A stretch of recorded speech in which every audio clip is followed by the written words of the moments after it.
한 분을 세밀하게 인도하시고 지난 1년 동안 우리 믿음이 자랄 수 있도록 도와주시고 순간순간 하나님을 의지하며 어려운 가운데서도 기도하며 모든 문제를 감당할 수 있도록 도와주시는 신실하신 하나님의 사랑을 찬양하고 영광을 돌려드립니다.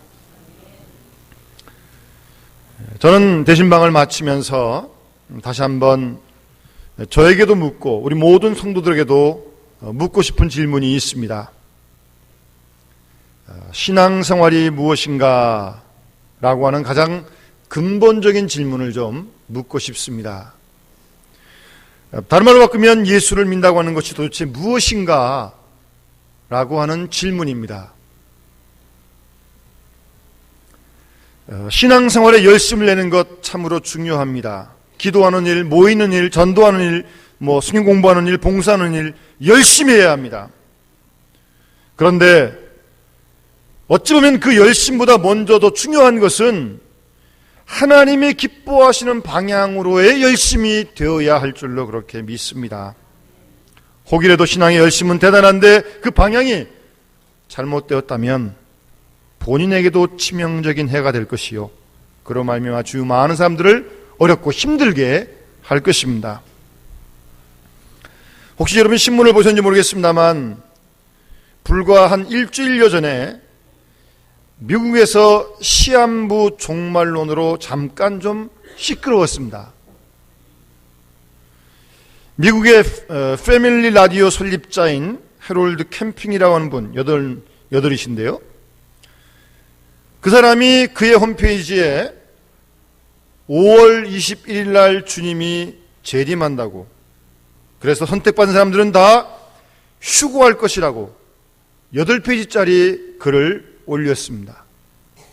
오늘 며칠이죠? 주님은 오시지 않았고 선택된 사람도 휴거하지 않았습니다. 불과 일주일 전의 일입니다. 그런데 그것도 물론 어처구니없는 일이지만요, 뉴욕 스테이튼 아일랜드 출신의 피츠 패트리오라는 사람이 이 일에 동조를 하면서 무려 14만 달러, 대략 1억 5천입니다. 그 돈을 들여가지고 뉴욕시의 버스 정류장과 지하철에 휴고의 광고를 다 했습니다. 1억 5천을 들여가지고요. 저는 요새 이렇게 액수가 큰 돈을 보면 자꾸 건축하는 데 신경이 자꾸 가는데, 이 돈을 건축 헌금을 한번 했으면, 근데 다시 오시도 않는 주님의 재림을 온다고 지하철에다가 버스 정류장에다가 광고하는 데만 1억 5천을 썼습니다. 열심은 대단하지만 무언가 잘못된 방향의 열심입니다. 우리의 선한 목자이신 하나님께서는 우리를 극진히 사랑하시고 우리들을 하나님께서 기뻐하시는 방향으로 한 걸음 한 걸음 우리를 인도해 가십니다.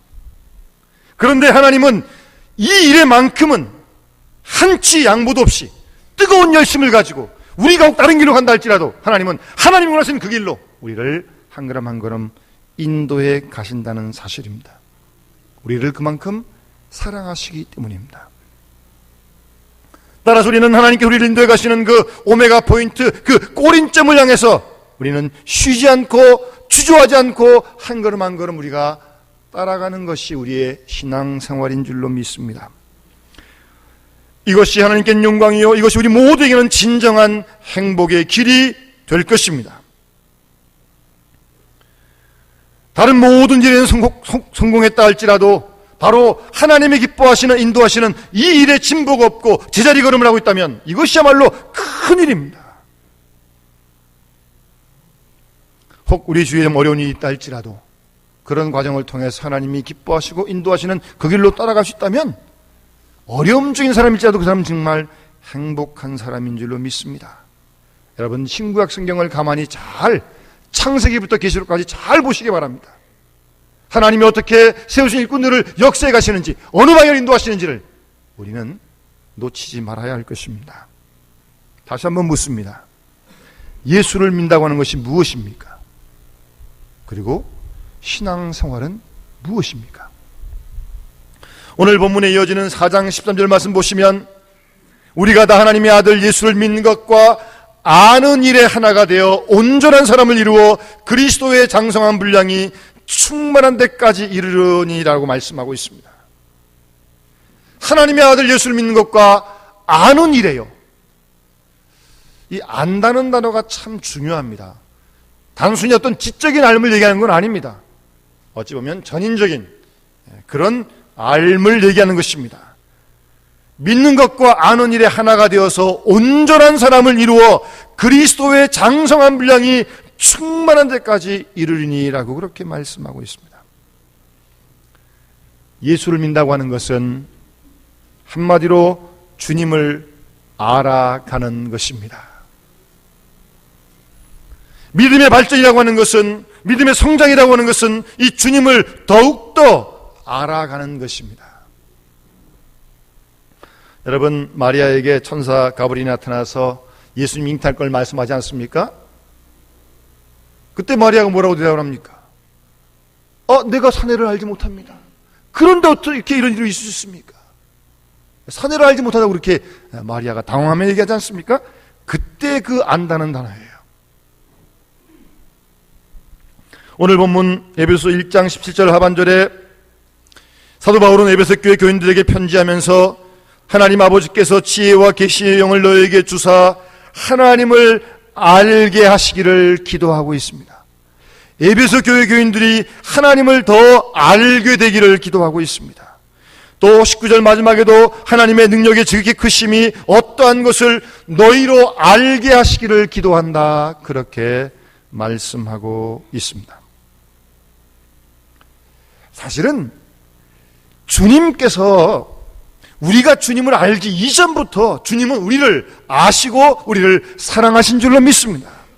아까 부른 찬송가에도 보면 주 예수 내가 알기 전 날 먼저 사랑했네.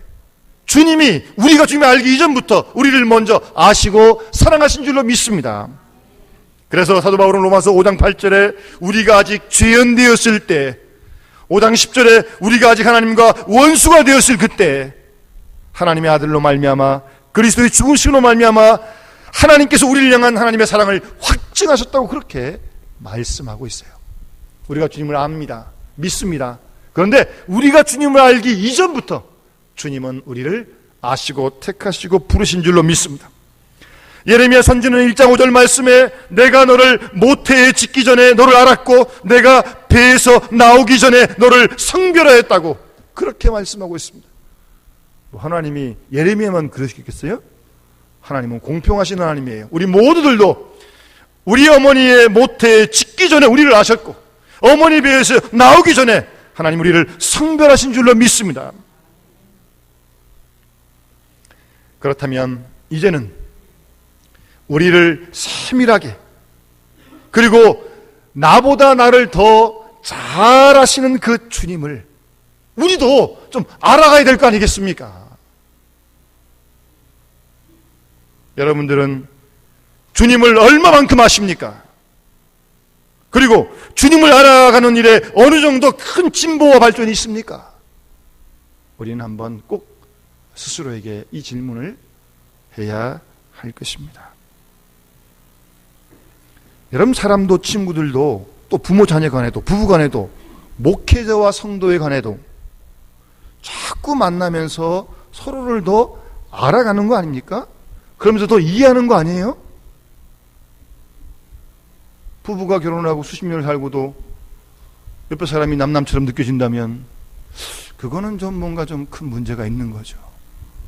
물론 죽을 때까지 다 모르겠지만 그래서 조금씩은 알아가야죠. 이해해 가야죠. 그렇게 만나는데 말입니다. 처음에는 얼굴만 알았습니다. 통성명하고 이름도 알았어요. 그리고 자꾸 만나서 대화를 하다 보니까 상대방이 무슨 생각을 가지고 있는지, 그 상대방의 마음은 어떤 마음인지 알 수 있습니다. 그의 장점은 무엇이고 또 덮어줘야 할 단점은 무엇인지, 그가 무엇을 기뻐하고 무엇을 마음 아파하는지 그렇게 알아가는 거 아닙니까? 주님과 우리 사이의 관계에서도 주님이 우리를 아시는 건 문제없어요. 우리가 주님을 자꾸 새롭게 알아가야 할 것이고, 그것이 우리 인생 최대의 축복인 줄로 믿습니다. 여러분, 우리가 잘 아는 창세기 28장에 나오는 야곱은 장자의 축복을 가로치긴 했지만 형 에사가 미워서 죽이려고 하니까 이제 어쩔 수 없이 광야를 지나서 외삼촌 집을 가야 하는 그런 피난길에 들어서게 됩니다. 혼자서 개나리 붙임 하나 메고 그 시큼한 사막길을 걸어보십시오. 얼마나 무섭고 추운데요. 그래서 이제 밤이 되어가지고 돌베개하고 이제 잠을 잤습니다. 근데 그 꿈에 하나님께서 야곱을 만나 주십니다. 그러시면서 하신 말씀이, 내가 너와 함께 있어 내가 어디로 가든지 너를 지키며 너를 이끌어 이 땅으로 돌아오게 하겠다. 내가 너에게 하라는 것 다 이루기까지 너를 떠나지 않겠다는 놀라운 하나님의 음성을 꿈속에 듣게 됩니다. 그러고 난 다음에 야곱은 잠이 깨어서 하나님께서 과연 여기 계시거늘 내가 알지 못했다. 야곱이 왜 하나님을 모릅니까? 이삭과 리브가에게 모태신앙서부터 얼마나 잘 들어 배워 알고 있는데요. 그렇게 모른다는 말이 아닙니다. 이거는 그 전까지는 어찌 보면 가정의 부모님의 그런 영향 속에 있는 그런 신앙이었다면, 엄밀히 말하면 부모님의 신앙을 했다면, 이제는 부모님의 신앙이 아니라 자신이 하나님을 만나는 거예요. 그런 하나님을 내가 미처 몰랐다는 겁니다. 이 순간까지요. 그런데 이 밤중에 자다가 꿈속에서 하나님 말씀을 듣고 이 어려울 때 그 하나님을 내가 알게 됐다는 거죠. 만나게 됐다는 말입니다. 야곱과는 좀 다르지만 우리가 잘 아는 욥도 보면 얼마나 많은 역경과 고난을 겪습니까? 뭐 죽는 것 빼고는 거의 다 간 것 같아요. 그런 가운데서 욥은요, 욥기 마지막 42장 5절 말씀에 내가 죽게 대하여 귀로만 들었는데 이제는 눈으로 주님을 봅니다 라고 고백하고 있습니다. 그 무수한 고난과 역경 속에서 하나님을 아는 것이 크게 발전한 거죠. 여러분, 듣는 거하고 보는 거는 완전히 다릅니다. 백문이 불여일견이다 그러잖아요. 100번 듣는 것보다는 한 번 보는 게 훨씬 낫습니다. 그런 큰 하나님을 아는 진보가 있었다는 간증입니다. 또 조금 더 경우가 다르지만 사랑의 사도였던 사도 요한, 물론 뭐 욥과 같은 고난은 아니지만 초대교회에 많은 어려움을 겪었겠죠. 그러나 아주 오랫동안 요한은 살았어요. 그러면 사도 요한은 요한일서 1장 5절 말씀에 태초부터 있는 생명의 말씀에 관하여는 우리가 들은 바요 눈으로 본 바요 자세히 보고 우리 손으로 만진 바다, 그렇게 고백하고 있습니다. 처음에 주님에 대해 들었습니다. 듣다가 눈으로 보았어요. 보다가 자세히 주목해 봤어요. 그러다가 만졌다는 겁니다. 또 만진다는 게 이게 또 대단한 거 아닙니까? 남녀가 사귀다가 손을 한번 딱 잡았다. 전기가 통하는 거거든요. 그와 같은 하나님과의, 주님과의 깊은 만남이 사도 요한에게 있었다는 겁니다. 듣다가 보다가 자세히 보다가 그 다음에 만졌어요. 상황과 행편은 다 다르지만 야곱도 욥도 그리고 사도 요한도 주님을 알아가는 일에 큰 진보와 발전이 그의 생애에 있었던 것입니다. 그런 축복을 누렸던 하나님의 사람들입니다. 그래서 베드로 사도도 베드로 후서 1장 2절 이하에 보면 한번 따라합시다. 하나님과 우리 주 예수를 알므로 은혜와 평강이 너희에게 더욱 많을지어다. 아멘. 예수 그리스도를 만나서 알게 되면 은혜와 평강이 점점 많아지는 것입니다. 여러분, 혹시 은혜에 충만하십니까? 마음에 흔들리지 않는 평강이 있으세요? 혹시 그렇지 못하다면 원인을 한번 찾아봐야 될 거 아니겠습니까? 왜 은혜가 떨어지고 왜 평강이 없습니까? 혹시 주님을 아는 일에 무언가 문제가 있는 건 아닙니까? 한번 스스로를 잘 진단해 보아야 합니다. 그러면서 많은 신앙의 덕목을 쭉 얘기하면서 베드로도 그리스도 예수를 알기에 게으르지 않고 예수 그리스도를 알기에 열심을 내라는 말씀이에요. 그래서 열매 없는 자가 되지 않게 하려 합니다 라고 말씀하고 있습니다. 주님을 알고 만나고 계속 알아가면 열매를 맺게 돼 있다는 말씀이에요. 그래서 이같이 하면 우리 주 예수 그리스도의 영원한 나라에 들어감을 넉넉히 너에게 주시라고 말씀하십니다. 이런 말씀을 자꾸 생각해 보면 이 하나님 나라 들어가는데도 턱걸이도 있고 아주 그냥 쑥 들어간 사람도 있고 뭐 여러 가지 있는 것 같아요. 들어간 사람 중에서도 넉넉히 너에게 주신다라고 말씀하십니다. 그리스도를 알므로 이런 열매가 충만할 때 말입니다. 예수님께서도 요한복음 10장 말씀에 선한 목자의 비유에서 양이 목자의 음성을 알고 또 목자도 내 양을 안다 그렇게 말씀하고 있습니다. 목자는 양을 보면요 눈빛만 봐도 그 양이 어디 아픈지를 알아요. 그만큼 목자는 양을 잘 알아요. 양도 목자의 음성을 압니다. 많은 소리가 있지만 목자의 음성을 딱 알아요. 그래서 그 음당 따라가는 것입니다. 나는 선한 목자다. 나는 내 양을 알고 양도 나를 아는 것이 아버지께서 나를 아시고 내가 아버지를 아는 것 같으니 나는 양을 위하여 목숨을 버린다. 주님 그렇게 말씀하십니다. 그래서 이렇게 주님을 알고 만나면요 우선 참 좋습니다. 아주 기쁩니다.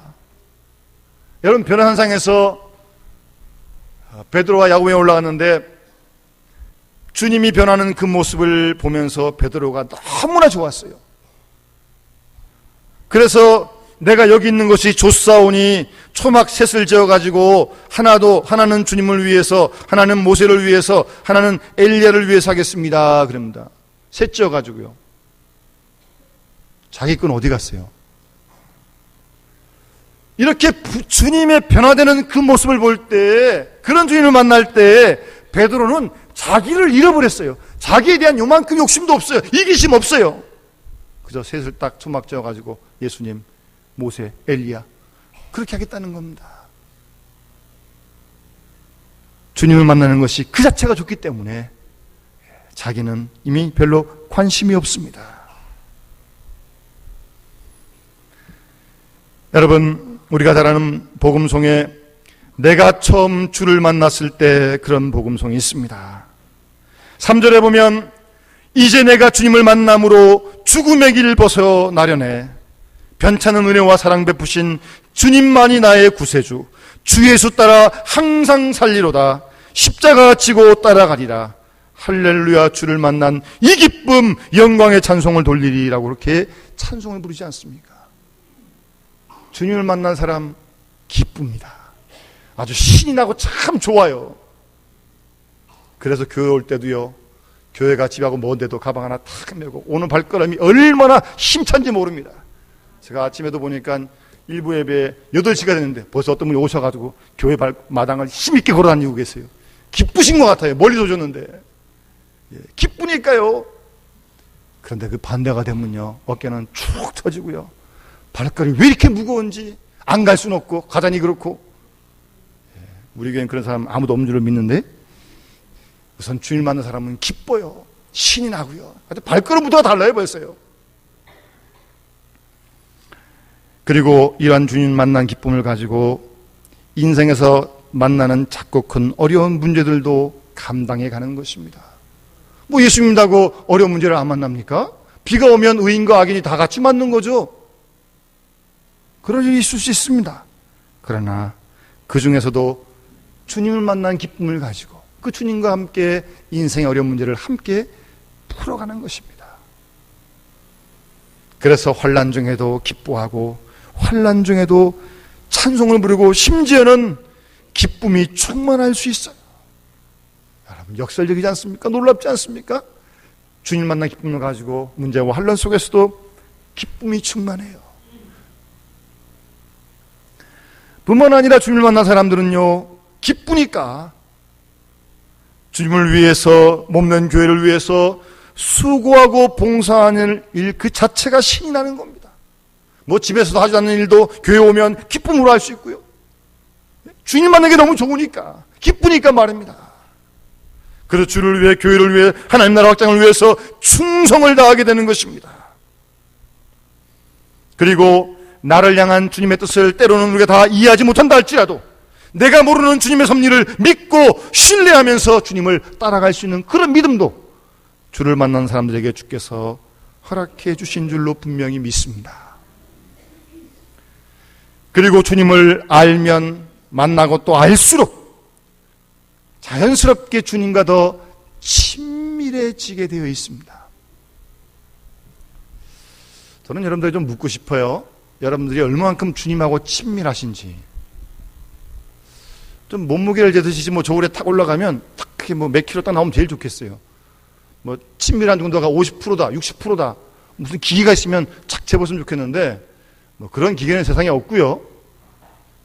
얼만큼 친밀한지는 최소한 하나님은 아시고 우리 본인들은 다 알 줄로 믿습니다. 그런데 이상한 건요, 사람으로 한 10번만 만나도 그래도 좀 알고 친한데 수십 년 예수를 믿고도요, 주님 보기를 뭐 소닥 보듯이 그냥 뭐 뭔가 좀 이상해요. 그건요, 어떻게 수십 년 주님을 만나는데 그럴 수 있습니까? 잘 한번 생각을 해보시기 바랍니다. 자꾸 친밀해져야 돼요. 아, 이렇게 오래 만났는데요? 일주일에 몇 번 만나는데요? 시편 25편 14절 말씀에 여호와의 친밀하심이 그를 경외하는 자들에게 있다라고 말씀하고 있습니다. 그리고 하나님의 언약을 그들에게 보이시겠다고 말씀하십니다. 하나님하고 친밀해지면 하나님의 언약, 하나님의 계시, 하나님의 그 뜻을 그들에게 보여주시겠다는 거예요.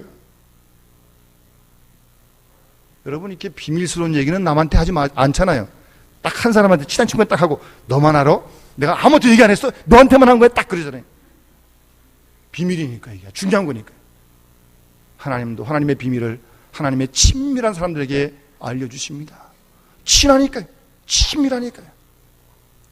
그런 친밀함을 자꾸 회복시켜 가셔야 돼요. 멀리 이렇게 뭐 강 건너 불구경하시 그러지 마시고요. 이렇게. 친밀해지면 자꾸 내 마음 속에 주님의 마음이 와닿아요. 어떤 일을 만났는데 그냥 지나칠 수가 없어요. 지나치려고 그러면 주님의 마음이 자꾸 제 마음으로 자꾸 와닿고 지나가게 할 수가 없어요. 뿐만 아니라 주님과 친밀해지면 주님의 깊으신 뜻까지 다 헤아려서 알게 될 줄로 믿습니다.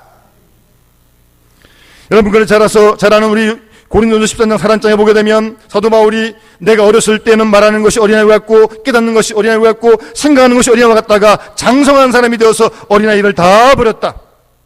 우리가 지금은 거울로 보는 것 같이 희미하나, 이 거울은 오늘날 겨울이 아니에요. 오늘날 거울은 희미하지 않습니다.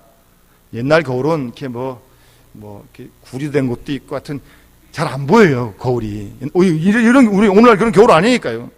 지금은 그렇게 거울을 보는 것처럼 희미해요. 그러나 그때에는 얼굴과 얼굴을 대하여 볼 것이요, 지금은 부분적으로 보지만 그때에는 주께서 하신 것 같이 내가 온전히 알리라라고 말씀하고 있습니다. 온전히 알게 될 것이라고요. 그런 주님의 뜻을 알 수 있도록 우리가 주님을 만나고 주님을 알아가고 주님과 더 친밀해지시는 그런 축복이 우리 모든 교우들에게 있어지기를 간절히 소원합니다. 한 걸음 더 나아가 부활이여 생명 되신 예수를 믿고 알게 되고 만나게 되면 죽음에 대한 두려움도 극복할 수 있고 하늘의 소망이 충만해질 수 있습니다. 그래서 사도 바울은 로마서 8장 18절 말씀에 생각하건대 현재의 고난은 장차 우리에게 나타날 하나님 나라의 영광과 비교할 수 없다 그랬습니다. 우리 전에 성경에는 거기다가 좋기란 말을 썼는데 이번 성경에는 빠졌더라고요. 좀 더 들어가는 게 좋은 것 같아요. 현재 당하는 고난은 장차 우리의 날과 좋기 비교할 수 없다. 비교가 안 된다는 거죠. 주님을 깊이 만나고 하는 사도 바울의 놀라운 신앙 고백입니다. 그래서 디모데후서 4장 6절 말씀에 내가 떠날 시각이 가까웠다. 바울이 직접 얘기하는 거예요. 내가 떠날 시각 가까웠다. 알고 있어요. 그런데도 두려움, 요동 없어요. 주님을 만나고 깊이 알고 친밀해진 그런 모습의 결과인 줄로 믿습니다. 끝으로 주님을 알면 알수록요, 주님을 닮아가게 되어 있습니다. 부부도 살다가 이렇게 보면 수십 년 살면 서로 닮아간다며요. 물론 뭐 마지막까지 모르는 것도 있다 그러던데요. 하여튼 그래도 닮아가요. 좋은 것도 닮고 안 좋은 것도 닮고. 주님을 수십 년 만나는데요, 수십 년 알아 주님과 계속 만나는데요, 어떻게 주님을 닮아가지 않겠습니까? 주님을 닮게끔 되어 있어요. 생명과 생명이 만나고 인격과 인격이 만나서 함께 교제하는데 어떻게 변하지 않겠습니까? 그런 가운데서 나도 모르는 사이에 내가 입은 깊은 마음과 영혼의 상처도 주님이 치유해 주십니다. 뭐 살다 보면 인생 나그네 길에서 이러저러한 일들이 많이 있잖아요. 특히 어릴 때 경험도 있고 뭐 다양할 수 있어요. 근데 그런 모든 인생의 아픔과 고통을, 상처를 주님을 만남으로 모든 것의 상처에 치유가 되신 주님이 그런 상처를 만지시고 고치시고 싸매어 주신다는 사실입니다. 이런 놀라운 변화가, 치유의 역사가 주님을 알면 알수록 일어나게 되어 있습니다. 그런데 이 말을 바꾸어 표현하면, 주님을 진정으로 알지 못한다면 우리 속에 변화의 역사가 없다는 거죠. 예수를 믿으면서도 아직 예수님을 닮아가는 그런 변화와 진보가 없다면 그것은 분명 주님과의 만남에 무엇인가 어떤 거침돌이 분명히 있는 것입니다. 그래서 호세아 선지는 호세아서 6장 3절 말씀에 여호와를 알자, 우리가 여호와를 알자, 힘써 알자. 하나님의 나타나심은 새벽빛같이 어김이 없나니 비와 같이 땅을 적시는 늦은 비와 같이 우리에게 임하신다고 분명히 말씀하십니다. 주님을 알아가는 것이 성도의 가장 큰 축복입니다. 어떤 무엇과도 바꿀 수 없어요.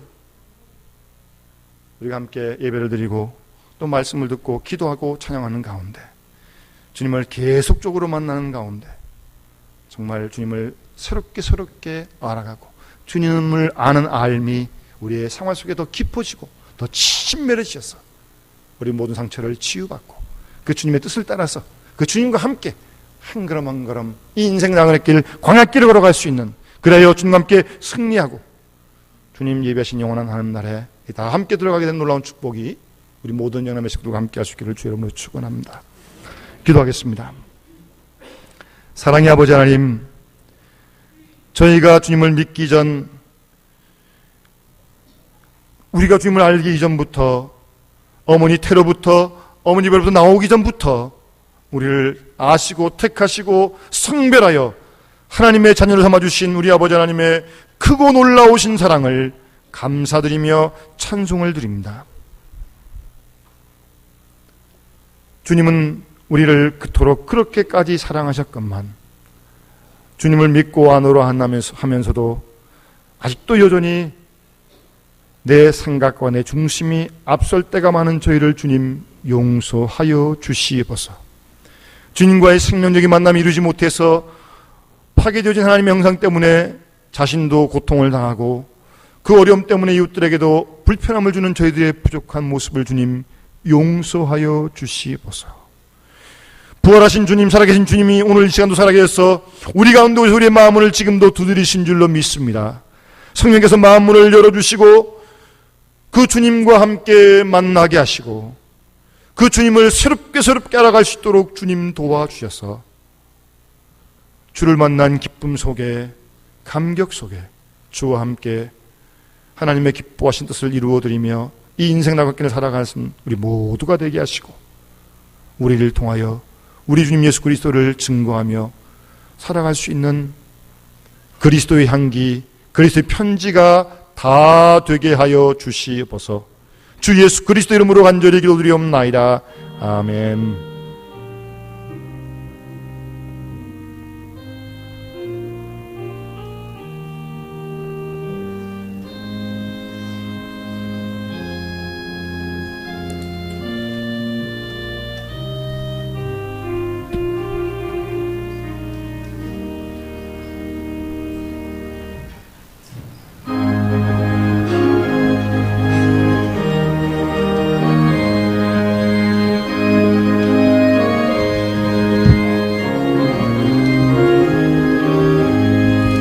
예수 더 알기 원하네. 크고도 넓은 은혜와 대속해 주신 사랑을